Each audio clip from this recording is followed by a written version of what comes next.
Cheryl, welcome back to the Visionary Life podcast. I was just saying to you off air that you were actually the third episode of the show. I think it was about 4 years ago, which is crazy. And at the time of this recording, it is our 203rd episode. So it kind of is nostalgic to be back here with you. And I know you have so many new things to share with us. So welcome back to the show. Thanks for having me, Kelsey.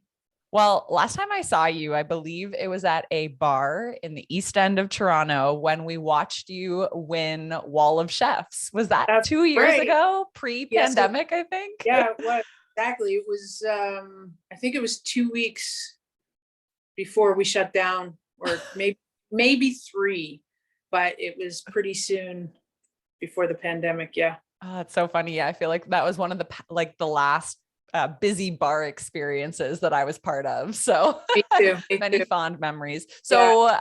how was your experience being on Wall of Chefs? Like, what do you take from it? The Wall of Chefs was an amazing experience going into it and doing the application process. You do the applications. It's not the first TV show that I've tried to apply for. You never know if you're going to get it. And I didn't really hear from them, and they didn't really explain the concept of the show to you either. I just had a friend who suggested that I apply for it. And I didn't know that they would accept me anyway, because I had had 20 years in the food industry. And although I had left it, the food industry, I wasn't sure if they would consider me a home cook. Yeah. But they did. And I applied, I think, in May. And then I got word in July, the beginning of July, that my application had gone through. And then I had to do some other things for them. And then it was like a couple months to wait. And then I got the call that I made the cut. And I got that call the last week of August. And then by mid-September, we filmed it. And they had rented the Glenn Gould studio in the CBC. And it was an early start time. It was 6 a.m. And basically what you did was you did a crowd pleasing dish. And it was something that you made for families and friends that they liked. And so mine was a duck breast on an arugula salad. And because it was in August when I did it, it was with peaches and hazelnuts. And so that was my first dish coming out. And it wasn't the favorite dish. They picked somebody else, but I still advanced to the next round. And so somebody got voted off. And then I made a Mediterranean chicken dish. I won that round. I went to the last round because they voted somebody else off. And then it was me and this guy, Joe. And we had to do a pizza, but we had to put our heritage on the pizza. And it was a little bit difficult. I had no idea where I was going to go. And the other thing I always admit, I'm not a baker. And even though pizza dough is like chefs would use it, I don't make my own pizza dough. My wife makes the pizza dough. That's her thing. It's really good. I would never mess with it. And so we actually had to go to the pantry to get all of our ingredients. And I didn't know what the ratio of flour to yeast, and I was worried in 45 minutes, I wouldn't have time to actually make it. Like when you make a proper dough, it should sit, it should grow, then you punch it down, you put it in the fridge, take it out a couple hours before you use it. Like you need all of the gluten and everything to, come together. And I saw that they had pre-made pizza dough. And so I grabbed it and I used it. And then I had to put my heritage on the pizza, which my heritage is Scottish and Belgian. So you think all of the high fats, that's my heritage, okay? But I was like, what am I going to put on this pizza? So as I'm gathering the stuff in the pantry, I think, what is more Canadiana than immigrants, right? We all come to this country. You go to any pizza shop and they have the Canadiana pizza.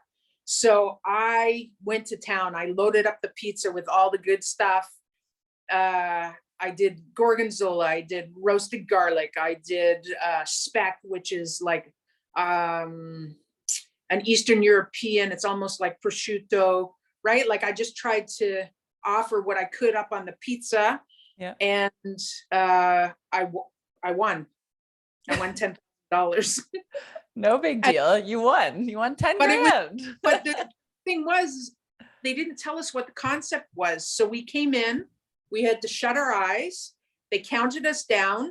And when they counted us down, we were allowed to open our eyes. And on the wall, which is why they call it the Wall of Chefs, are 12 of Canada's top chefs. I mean, big names, big names.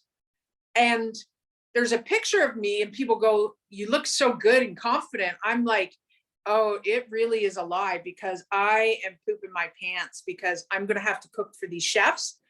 And I'm a great chef, but there's people who can out chef me all the time. No problem. I'm cool with that. But I don't want to give these chefs a crappy plate of food. So it was very nerve wracking. And like I said, my day started at 6 and I left there at 9:30. We stopped cooking in the kitchen at 8:30 and I won, but then they had to pull me back and then they interviewed me about my experience. So by the time I got home, it was about 10 o'clock. Wow. What a day. What an experience. And then you weren't allowed to tell anybody. Could you tell your wife? I told my wife. Okay, good. And she knew, because she knew I hadn't left the CBC building, because she has a tracking device on my phone. So she was like, well, she didn't come home by lunch. Yeah. She's still there. It's 5 o'clock. She's still there. It's 9 o'clock. Yeah. And then I text her to say, okay, I'm coming home. And I said, I won. And we had a big celebration when I walked through the door.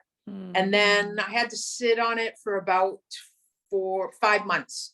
Yeah. And then we had the party at Prohibition that you came to. So and fun.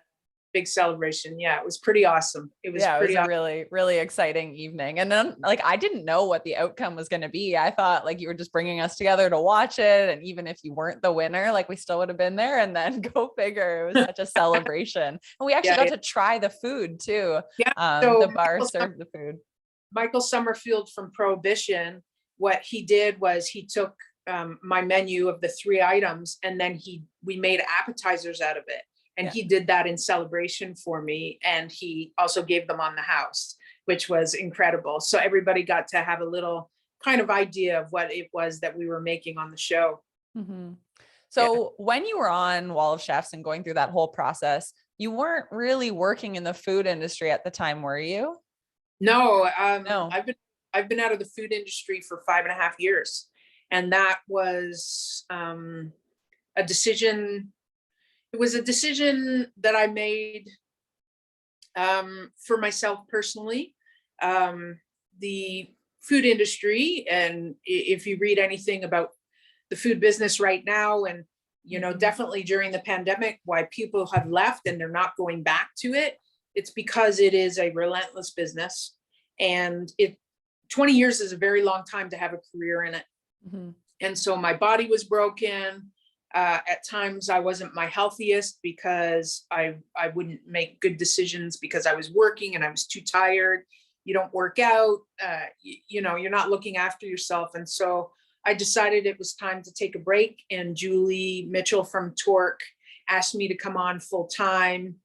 And I kind of hummed and hawed about it. Like, it wasn't a complete yes right away. Like, this was a completely different world. It was the fitness world.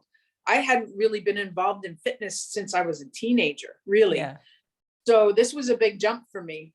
But it made sense. It made sense because I still got to do customer service, which is one of the best parts about working with food. Mm-hmm. And then it was fitness related. So then I started on my fitness journey. And so I was able to incorporate those two, and I've been there ever since. Mm-hmm. And except for the show, and then except for 1 year ago yesterday, which I started Uncle Chucks Sauces and Rubs, I haven't been in the food industry. I took a big step back, and the payoff was massive.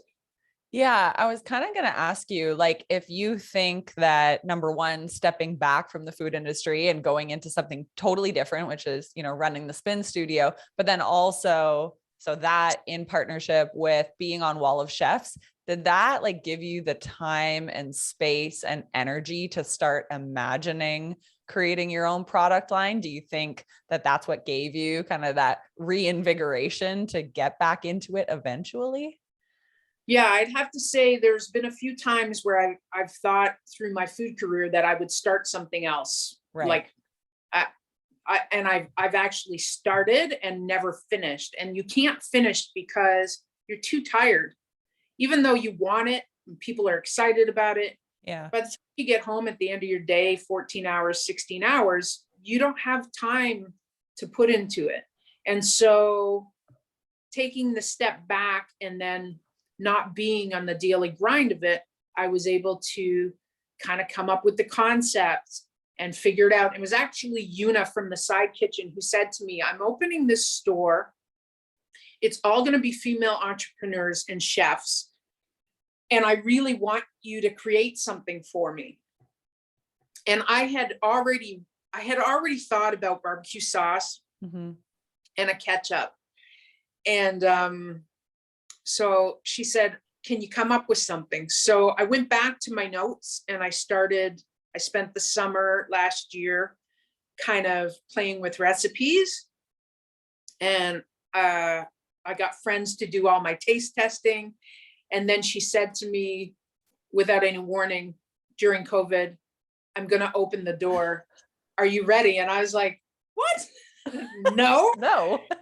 So we opened the door on December 2nd, and I was in the back of her kitchen cooking and figuring out what my process was and how I would scale things up. And we got it done. And I couldn't keep the product on the shelf. Like, people were really excited about it. And, you know, I would think that I would make enough and that it'd be like, it would take some time, and she'd be like, nope, it's gone. Get back in here.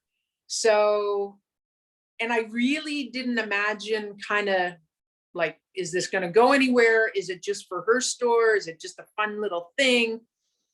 And I think the reception of it told me the story of where it needed to go. I listened to the direction that I felt my community was saying to me, which was, they weren't just buying my product because they love me. They were buying the product because they love me. But what they found when they unscrewed the top was it was an excellent product, right? Yeah. I didn't want people to just tell me because they loved me that it was a great product. I wanted it to be a great product. I thought it was a great product, but just because I like it doesn't mean the rest of the world's going to like it. But the receiving of my product has told me it's actually something that should be on people's tables, in their backyards, in their fridge as a condiment to go to. So I'm now in 5 stores in less than a year. I hired Amanda from Eye Candy Design, and she came up with my labels for me. And she did like a storyboard for me. And she went on a deep dive into my Instagram and my Facebook. And she kind of just felt around for who I was. And I got to say that the amount of time that she put in getting to know me when she didn't even know me was amazing, because what you see on the outside of my jar is exactly who I am. She nailed it. I couldn't, when she sent me the first sample, I almost fell over. Yeah. And then she showed me the storyboards that she worked with. And I was like, she couldn't have gotten my character better about who I am, about what I put out in the world, about what's on the outside of that bottle, what's on the inside of that bottle, and what the product is going to do for you. And she just nailed it. That is so cool. And I think such a great testimonial for her. And like, it kind of is aspirational for anyone who's bringing a brand to life, to make sure that you work with someone who can really understand what you're about. Because the truth is, now that you're in 5 stores, there are a lot of people who actually don't know you as a person and how awesome you are. So they're looking at the product, an inanimate product on the shelf, and they're trying to decide, is this product for me or was it not made for me? And I think that the branding can literally make someone just say, I think I connect with this jar of barbecue sauce, pull it off, and then maybe they learn the story behind the brand. Then maybe they listen to this podcast and they're like, whoa, Cheryl's amazing. Like, I got to keep supporting Uncle Chuck's, but it's the label that kind of got them to pull it off the shelf if they didn't get to try it or if they didn't find your Instagram, right? Well, and I think it's a testimony to her, because I think as a small, brand new business owner, Cool.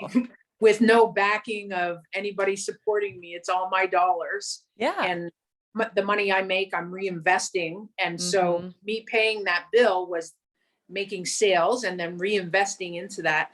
So she took it very seriously about what her role was going to be for me. And I think a lot of times people are promised things and it doesn't work out. And I didn't know Amanda. She was just told as a contact to me, and I just wanted to see, and I couldn't believe that she just really got me for not even knowing me. Mhm. And I knew that my label was going to catch people's eyes. It was because like somebody said to me, are you sure you want to go into the barbecue sauce and rub business? Like, it's a saturated market. If you go into a regular grocery store and you stand in front of the wall of barbecue sauce, it's confusion. The price points are all over the place. You don't know who to trust. And that first look is what engages you as a consumer. And so my label is engaging. I know when my label is, and I'm on that shelf, there's something warm, there's something magical. It makes you feel good and you want to grab that. And then so then it's a 50-50, like I got suckered in by this labeling. Now, how good is the product? And so I think I've hit a home run, because I didn't sucker you in. I asked you to experience it. And then guess what? You pull the top off it and you're so happy that you bought it. Yeah. And they always say like no amount of good marketing or branding can sell a bad product. So I think there definitely has to be that 50-50, but I think the other thing about when you're on merchants' shelves is I'm not there to sell the product, right? Yeah.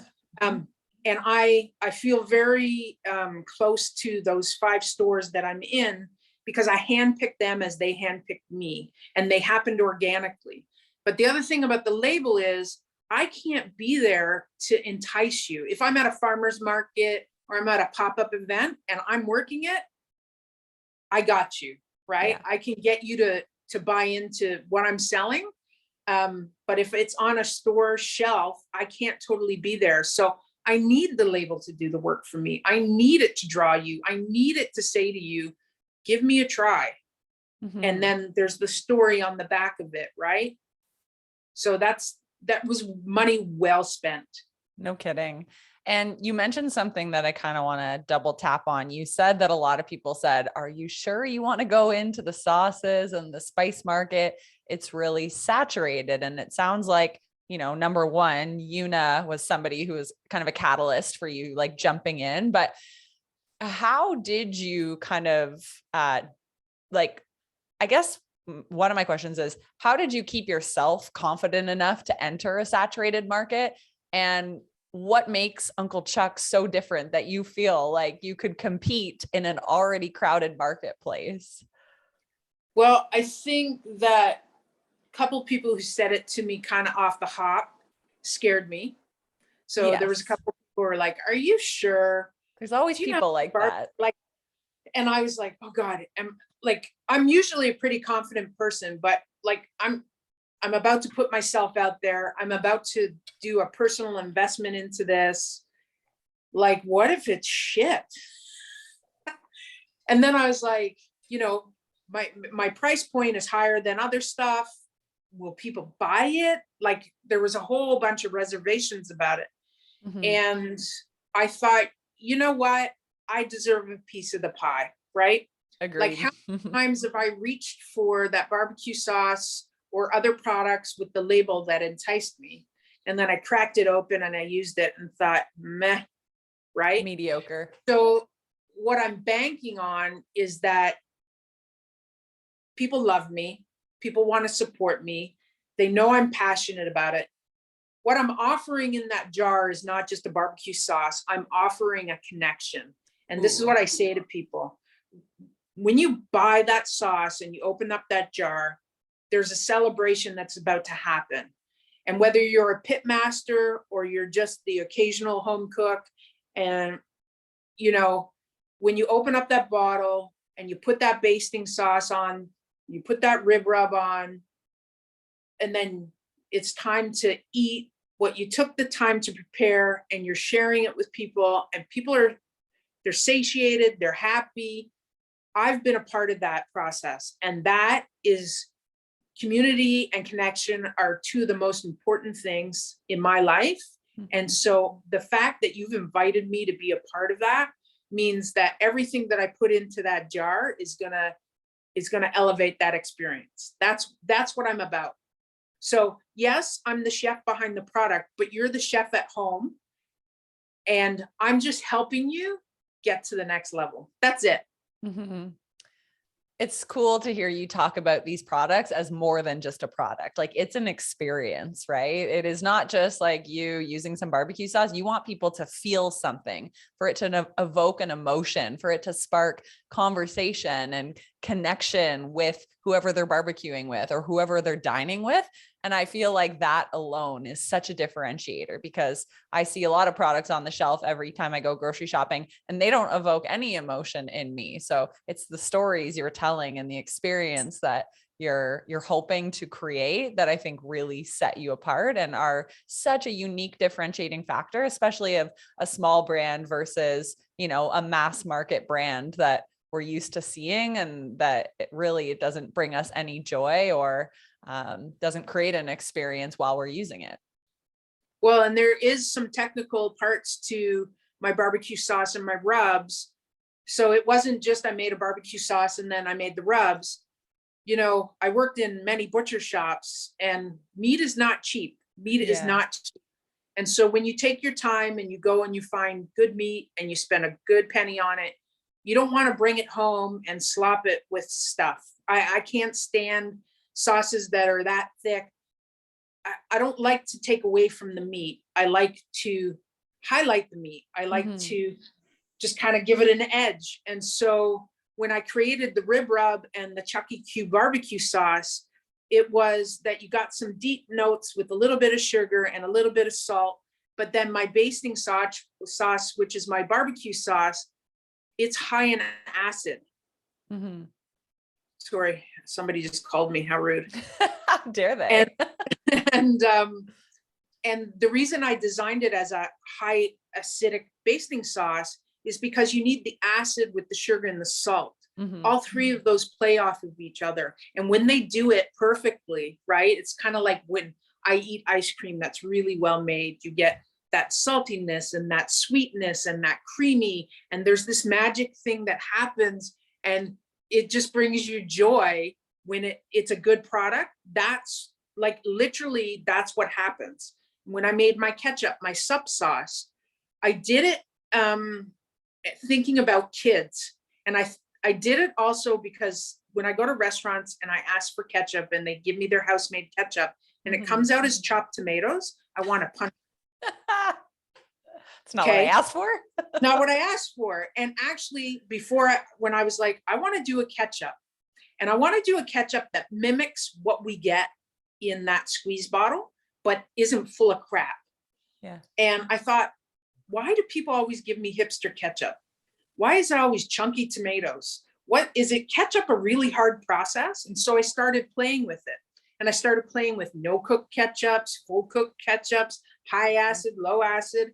And then I came out with this ketchup, which is 75% natural honey and 25% cane sugar. And it mimics, it's just slightly a bit different, but it pretty much mimics what comes out of the squeeze bottle. And the testimonial is kids actually like it. They like it. They don't push it away. Texturally, it works for them. And so for me, I'm like, I feel very proud of that, because I'm like, why do we always buy this crap in this bottle?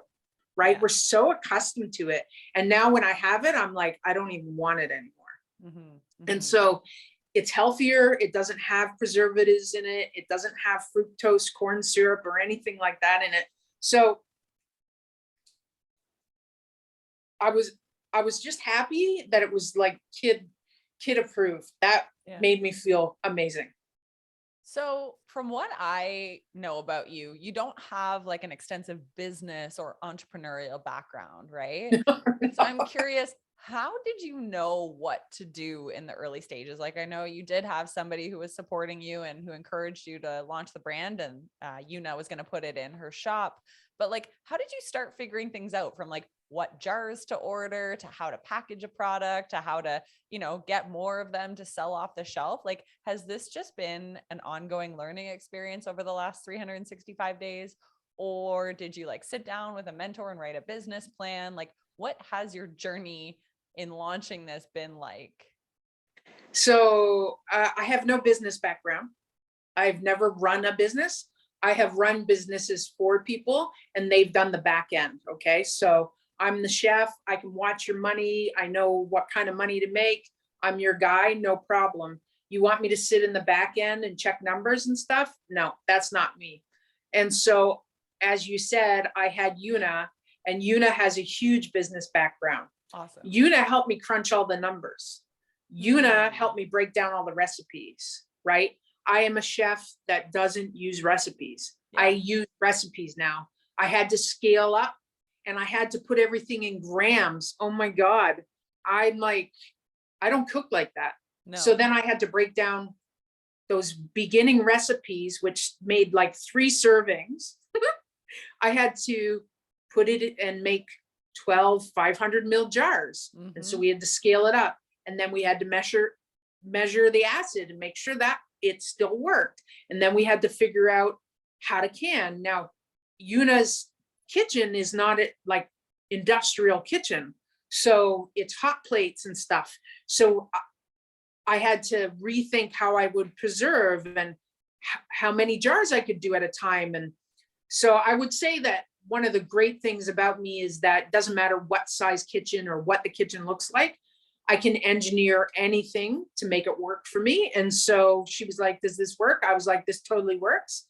And then we just figured out what the product cost, what everything cost to bring it in. She orders it for me. I just tell her what I need. And then we work out our own books. And then I have a wholesale price list, and away we go.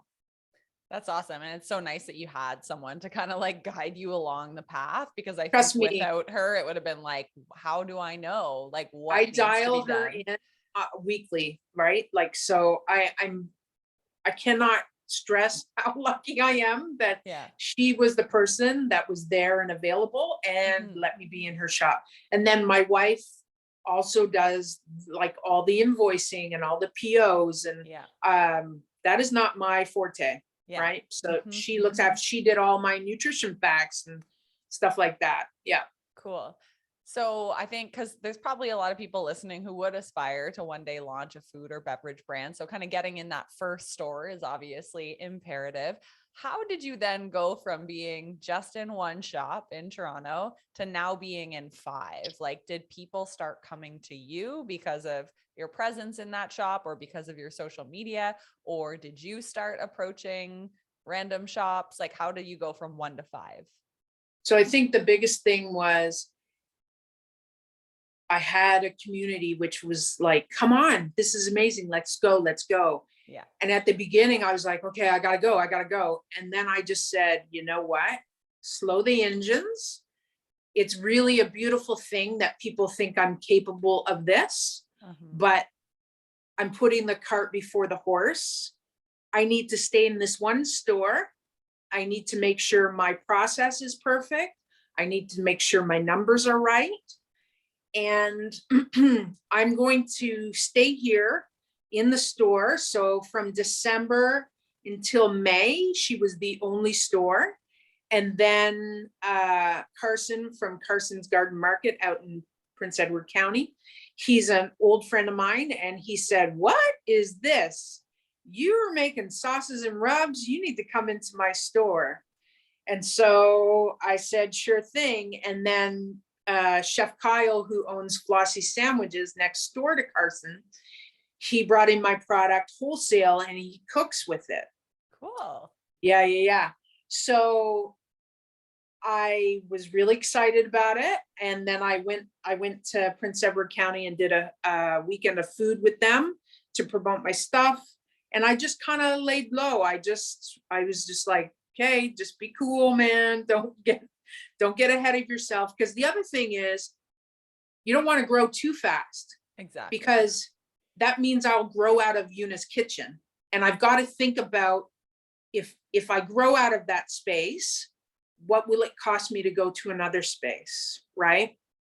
I have to think about what bottles and stuff I use in the process cost me this much. If I go to another kitchen, do I change that? Do I change it to look different? So it's another marketing, and what will that cost me? So if you grow it too fast, it could backfire a little bit, right? So what was the biggest thing? The biggest thing was to be steady in Una's, reach out to my community, use that community, get them into it, let the social media from all of their posts tell the story of Uncle Chucks, and then invest in my labels. So because I went to Carson's Market first, I had to get labels done. So I only did 2 labels right out of the gate. I got my Chucky Q barbecue and my rib rub, and that was all I sold to him. And I didn't sell it to anybody else except for Una. And then we waited till we made a little more money. And then we went for the rest of the labels. Mm-hmm. And as I started to add more product, then we had, where did I go next? I'm in Lass and Ladle in Grafton. So Chery is a wonderful woman and her shop is amazing. She's got a great staff team and an amazing head chef. I'm actually headed there tomorrow. And I'm dropping off samples so they can play with them. Because I'm not there and I can't sell my product, put it in the chef's hands and let them create something that they can entice their customers with. So their customers get to experience the product and therefore they'll take it off the shelves. And then I'm going into Flossy Sandwiches as well. And Chef Kyle will get some samples. And then I just went into Roast, which is a butcher shop I was a chef at. I remember and Ben that. Latchford and I met at another butcher shop years ago. And he said, as soon as you get your labels done, let's talk. And so I just put an order in 2 weeks ago with him. And then there's another shop in the West End. The name hasn't come out yet. They haven't opened. So I'm just waiting for that announcement. It's a bottle shop, but then it's got all the accoutrement for you to take with you to make your night wonderful. So they've got my rib rub and my barbecue sauce. Very cool. And I think it's so important to emphasize like the, just the power of relationships, right? Not just like cold emailing a bunch of stores saying like, hey, I'm not, put me in. I've done that before and I did that before and I don't like it. And also because I worked in fine food shops where I also cooked, but I also did customer relations. And in working with the food suppliers, it's a relationship. If I'm buying from you, I want to know about the product. I want you to entice me, get me excited.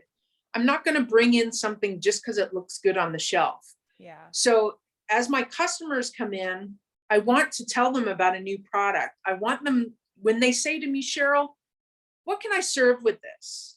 I want to know what I'm giving them. I want to stand behind the product. I don't want to sell them something just to sell them something. Mm-hmm. I want to sell them something that they're going to come back to me and say, oh my God, that was wonderful. I loved it.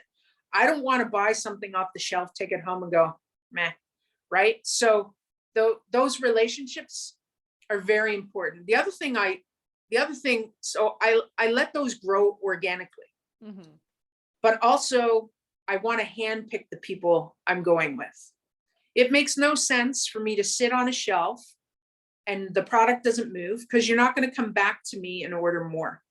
So if you're into me, you like my vibe, I've given you the product to play with, mm-hmm. you're happy with it, you love it, it's going to sell itself. You're excited by it. Exactly. And then guess what? You're going to put in a repeat order, right? That to me is more important than anything, which is why I also set out to not be in big box stores. I think my niche market, and knowing your niche market, is very important. My niche market is definitely foodie places, right? Yeah. Where you're going to stop, you're going to talk about the product. The people who work in the store are really knowledgeable. It's really an important piece for where I'm going to situate myself. Mm-hmm.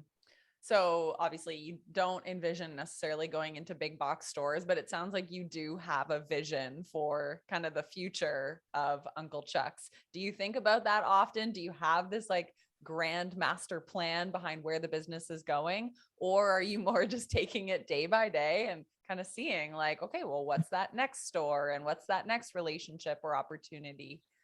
I don't want to put the pressure on myself. Yeah, I agree. I think it could go somewhere.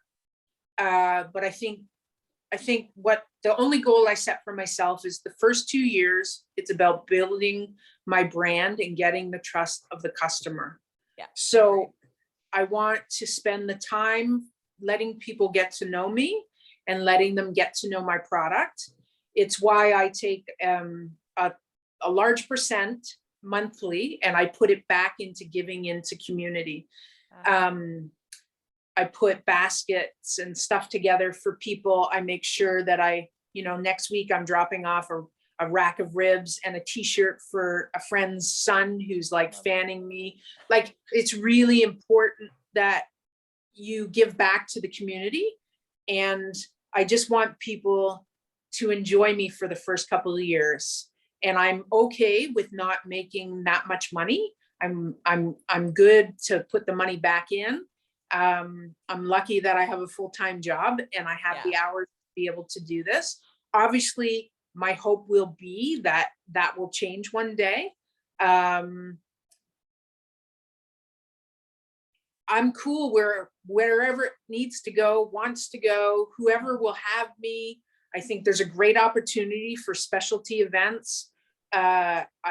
I've really enjoyed where barbecue is in Canada. I think when we think about barbecue, we think to our neighbors in the South. And I think Canada's got a huge barbecue scene with a ton of pit masters. I've been introduced through Uncle Chuck's and now belong to this massive barbecue community. And they're great people. Just like mailing out packages to people and getting them to try Uncle Chuck's and them giving me great feedback about the product is majorly important. Mm-hmm.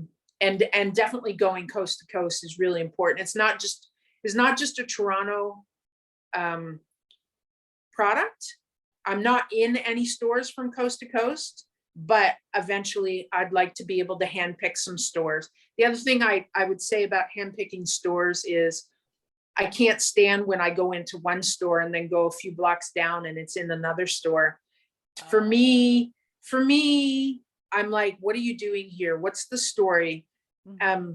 I don't want to be the big Starbucks that moves in on the local coffee shop. I want to be like what I said to Terry in Grafton, you'll be the only store. Cool. What I said to Carson in Pack was, you're going to be the only store. If one day that ends, then I will go to another store. I don't need to saturate the market. What's important for me is if you want the product and I don't sell it in a store near you, I will mail it to you. That's easy. It's more important for me to have integrity and I don't want to move in on everybody. I don't need to saturate the market. Mm-hmm. It's cool because in business, sometimes we talk about having like core values of your brand. And I don't know if you've ever formally written them out, but obviously integrity is a big piece of that. And making sure you stay true to what really matters to you, I think is so important as you build this business and makes you able to sleep with yourself at night. Right. And and I did actually start writing my core values because exactly who I am and how I'm talking to you is exactly what's behind Uncle Chuck's. Exactly. And Uncle Chuck's is only here because I have a community. Uncle Chuck's is only here because my customers trust me. Mm-hmm. Right? That's from my first job at Cumbrae's 25 years ago, I have customers who still follow me. Mm-hmm. I have customers who still engage with me because they understood, and I understood how important that relationship was. It's about trust, right? If I wouldn't need it, I'm not going to sell it to you, right?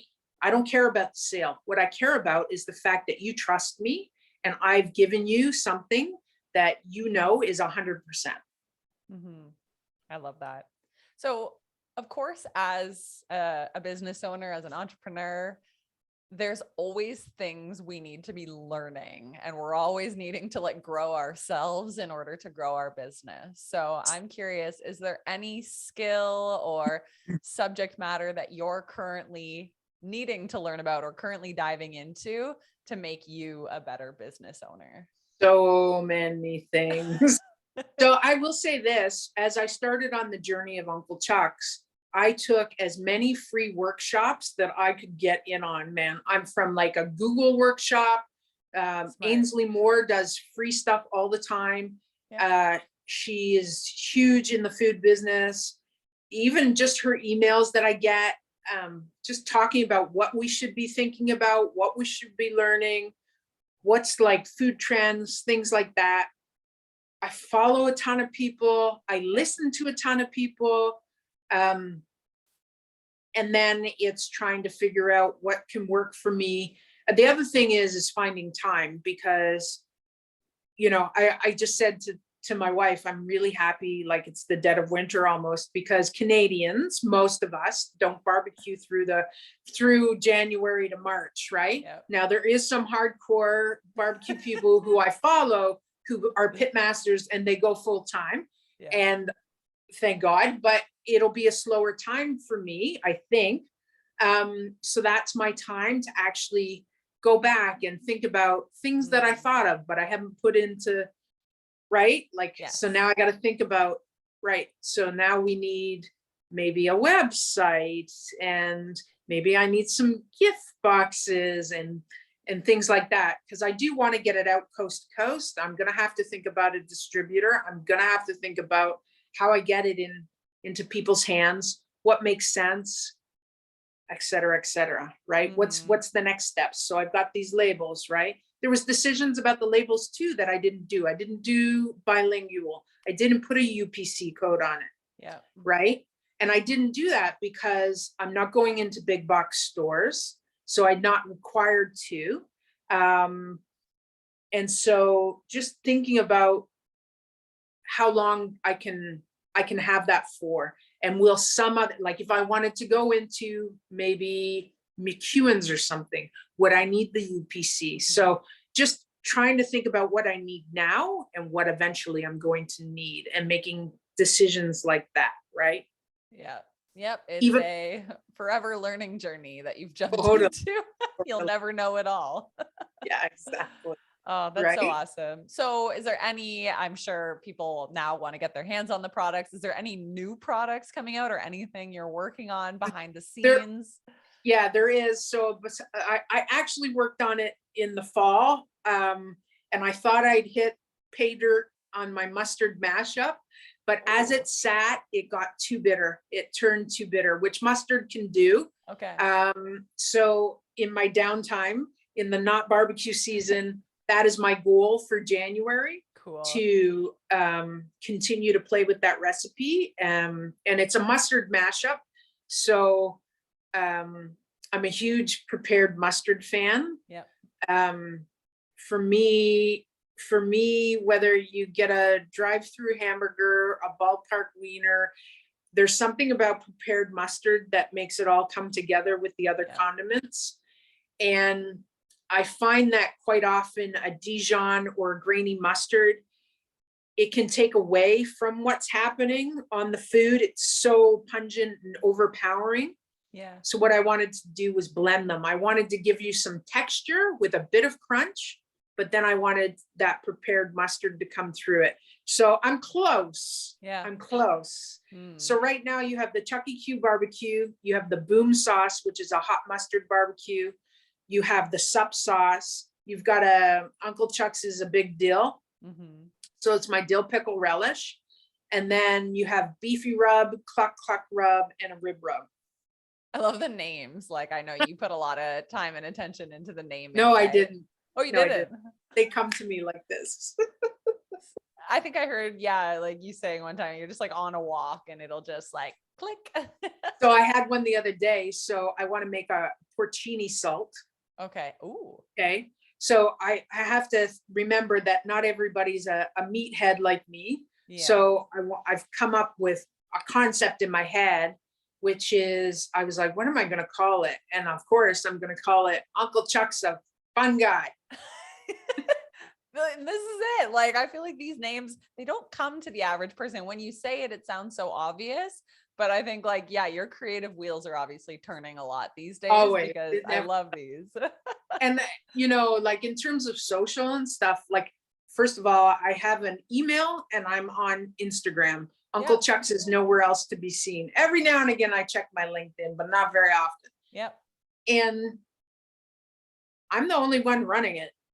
Yeah. Right? I'm the only one that's making my own. I'm laughing at my own names, but it doesn't mean it's going to sell. You know what I mean? They're a little bit cheeky. They're a bit cheeky. I don't know. It's what I came up with. It's what I wanted. Like a friend of mine who actually came up with my logo. Mm-hmm. She was like, are you sure you want to call it that? And I was like, yeah, I do.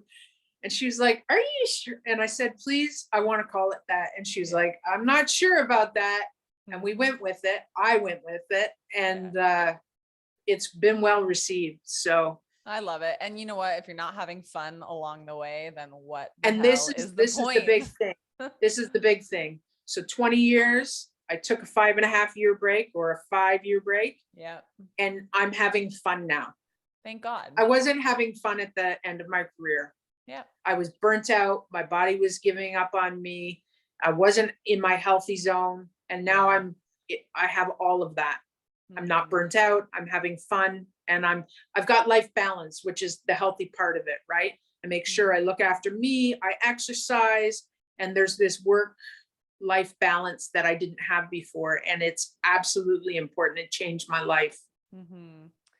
I hope you can hang on to that as this business. And I'm Me sure you too. will, right? Like there's no way you're going to let that slide just for the sake of scaling a company right now. Yeah. So No. Really cool.